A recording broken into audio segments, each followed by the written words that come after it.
BlackStar digital trading platform is a trailblazing blockchain-based platform designed to revolutionize three key financial sectors: corporate governance, capital raising, and digital trading. And with me is Joe Kurczodyna, the CEO of BlackStar Enterprise Group. So great to have you here at the NASDAQ. And you know, last time you talked to us about BlackStar Digital's platform, a novel trading technology. I think I told you I'd never had heard of a blockchain-based stock trading platform.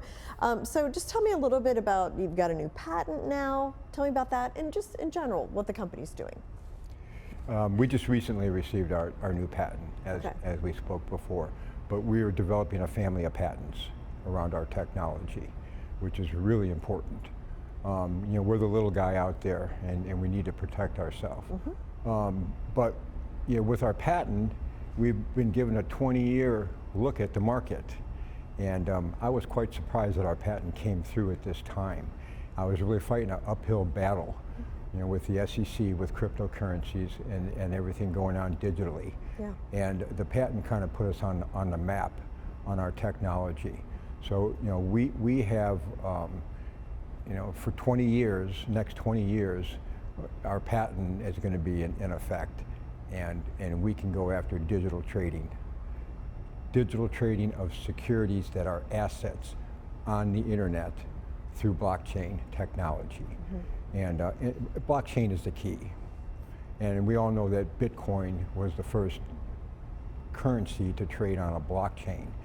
And recently Bitcoin is now going to be trading in an ETF. And that's our biggest announcement or that could happen to us this year. First it was a patent, and then it was the SEC accepting blockchain and Bitcoin to trade as a registered security for the public to buy. I mean, that's huge. That basically, you know, gives us a green light to go ahead with our blockchain trading, because that's what we're doing. We've developed a system where you can trade registered U.S. securities or common stock on a blockchain. And that system was vetted by the SEC for 2 years. You know, I started this in 2017. I had to go through the SEC and tell them what I was doing as far as my new trading system. After 6 months, they allowed me to go forward and build a demo. And it took me 2 more years before I went back to the SEC, and then they vetted my deal for 2 years. So they did not give me, you know, approval or disapproval. And they vetted me through a registration statement. So I wasn't asking for approval or disapproval.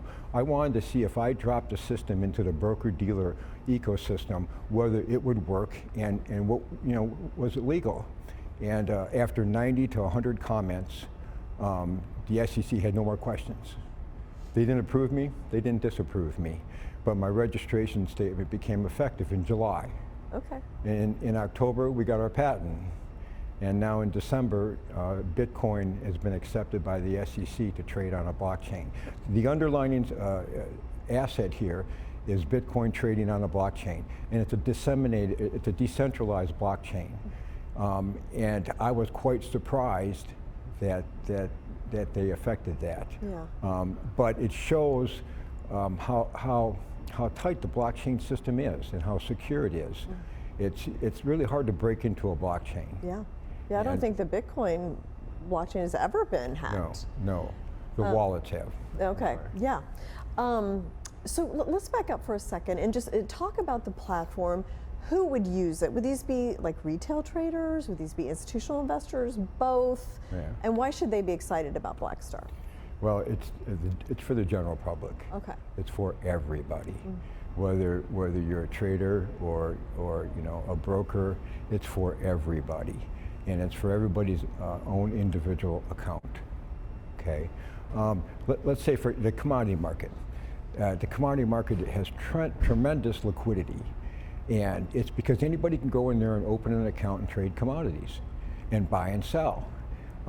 It's unlike stocks, where it's really a market that's belonged to the investment bankers and the broker dealers, and that have gotten in between every transaction.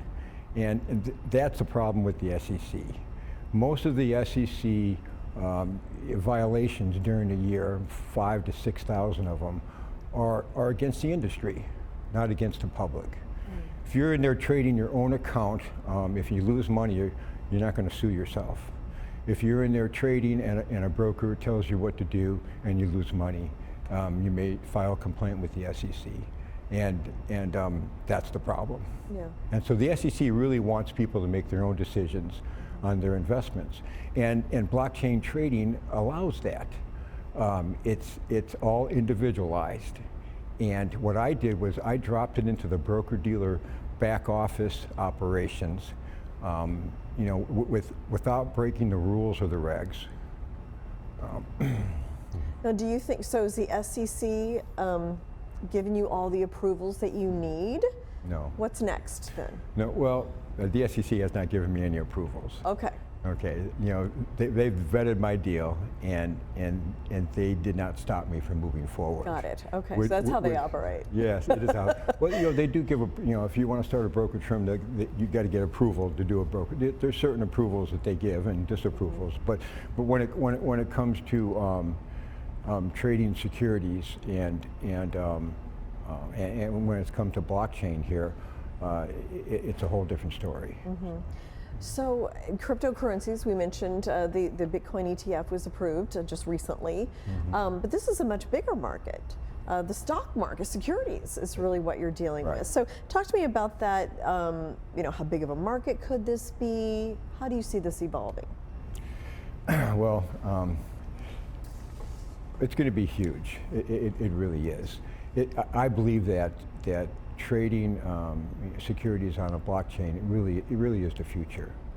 And when it started off, Bitcoin was a novelty, and all of a sudden, the entrepreneurs out there, the promoters out there, they went from penny stocks to crowdfunding to cryptocurrencies, and looking for a way for the public to trade their own account, without the broker influence. And that's really where it was going. Nobody was looking to do anything illegal. But what they found was Bitcoin, and you could bring a company off the Bitcoin blockchain and trade it. Unfortunately, most of those trading companies don't have any assets, and they're not registered. There's no audits. There's no use of proceeds. Basically they do a white paper and they convince people at Starbucks to invest. Back in 1925 to 1929, the way companies went public is they did a white paper. They hung it on the barbershop window, they hung it on the drugstore window, and they raised money. Well, in 1929, crash came and the whole economy came down.